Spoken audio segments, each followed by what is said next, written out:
Long, long ago, there was a great thief. He lived in a land where the light did not shine, where all suffered in the darkness. People call me... Sorry, Kaya. Directly into the microphone, please. Otherwise your voice'll, you know. Okay. They call me the Dagger Bandit, but no one sees that I rob the rich and give to the poor. Here in the dark, evildoers run rampant in the shadows, while the good, honest folk stumble blindly on, just trying to find a way through.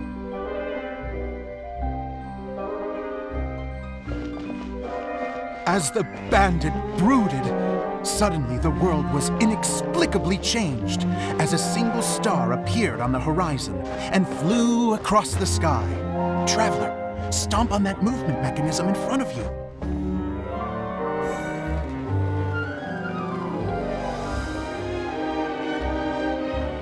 Light.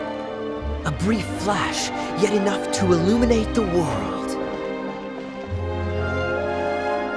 If I can find the source of that light, I can shine it into the darkness, and the people will suffer in blindness no longer.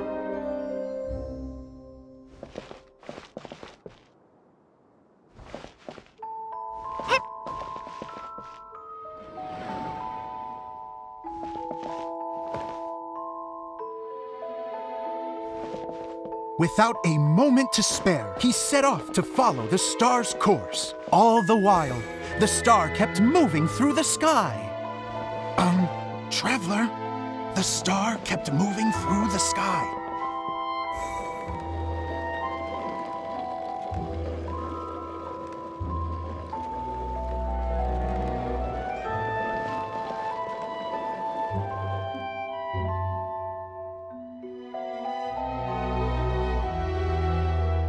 Looks like I have to go through the desert. This could get dangerous. If everything he'd heard was to be believed, the desert ahead was a no-man's land filled with horrors.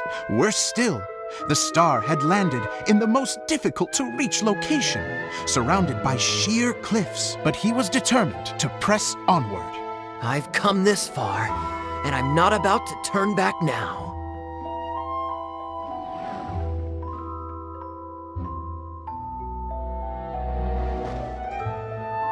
The Dagger Bandit trekked deep into the desert wasteland. Yet when he finally arrived at his destination, he found not a fallen star, but a young girl, dressed in white. How strange. I'm positive this is where the star landed. Young lady, do you know where the light has gone?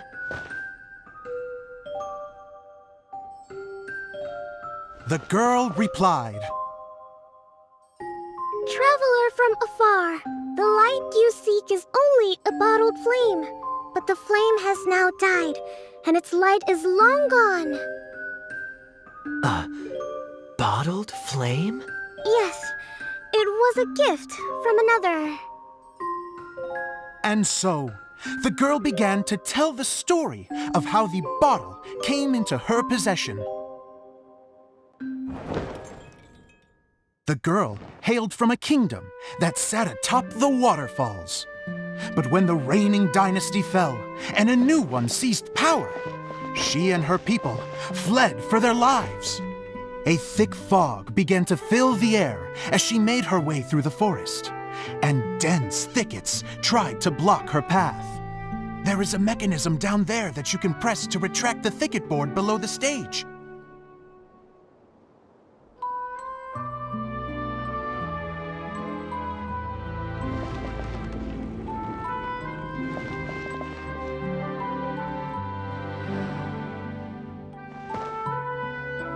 If I only had a lamp to guide me through this wretched forest, then I could survive. With scratches covering her arms and legs, the girl pressed through the pain and made her way forward. The road ahead was arduous, but she was determined to press onward. I've come this far, and I'm not about to turn back now.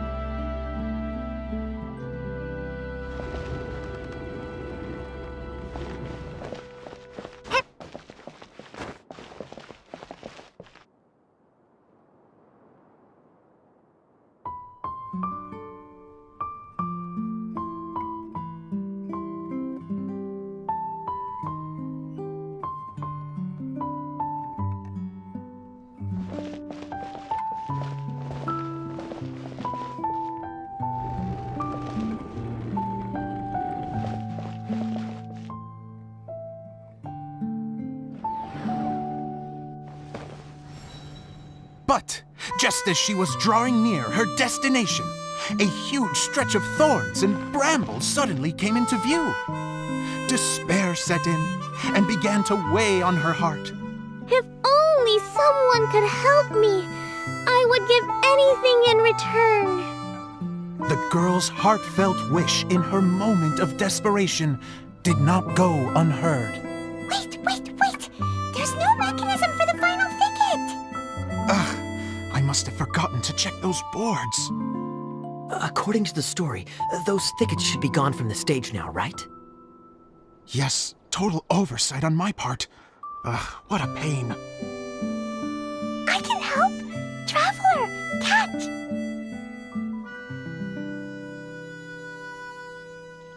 Ah! It's a Jumpy Dumpty! The girl's heartfelt wish did not go unheard, for a Jumpy Dumpty, who was passing by, helped to clear a path for her. Oh, thank you, Jumpy Dumpty. And so the girl continued her journey deeper into the forest. But what she found there was not a lamp, but a mage glowing with fire. So, just to clarify, it was supposed to be the mage who helped burn a path through the thicket. Save it for the end, man! The mage took pity on the girl and handed her a bottle. Then, the mage began to tell the story of how the bottle came into her possession. The fiery mage had an adventurous spirit and enjoyed taking long journeys. On one such journey, while taking rest in an oasis, she found a beautiful bottle by a crescent-shaped lake. Klee, quick! Get in the light! Coming! She was an extraordinary mage with the power to grant people their wishes. She turned the bottle into a thing of equally extraordinary power. But the only place that it could make wishes come true was inside of the bottle. Oh me! Oh my! Look at this wonderful bottle of mine! It could make a fine toy! But better still, a sojourner's home! The fiery mage blew into the bottle, allowing it to grant one single wish outside its glass walls. Oh, am I supposed to blow into it? Whoa, it lit up! A flame was kindled within the bottle, and it began to glow a fiery red, just like the mage herself.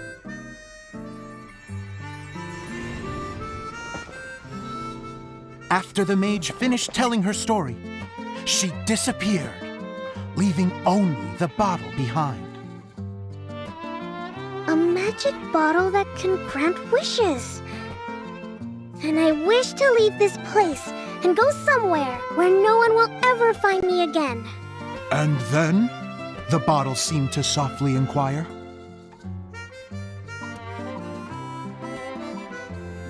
I don't know. The flame in the bottle faded as the girl's single wish was granted, and she found herself in the middle of the desert, far away, where no one could ever find her.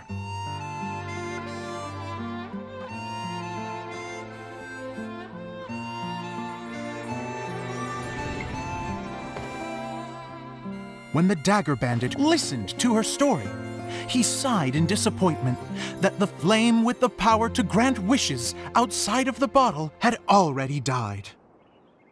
But this doesn't make sense. If it truly granted my wish, then nobody should have been able to find me here. Maybe they shouldn't. The desert is difficult and dangerous to navigate, but I was determined to make it, no matter what. Then take this bottle with you for your trouble. It may be able to grant you your wish, though sadly, only within the confines of the bottle itself. All I wish for is light. Honoring the bandit's request, the girl wished for light inside the bottle, and sure enough, it lit up. They found that while the light was only generated within, it could nonetheless shine through the glass and reach anywhere in the outside world. Even though it doesn't burn as brilliantly as the light that shone before, this is still an extraordinary light. What will you do after I take the bottle? I don't know. Well, then maybe you should come back with me. With no reason to refuse, the girl accompanied the Dagger Bandit back to the land where the light did not shine. They brought light to that place, and the darkness was dispersed, and they lived happily ever after.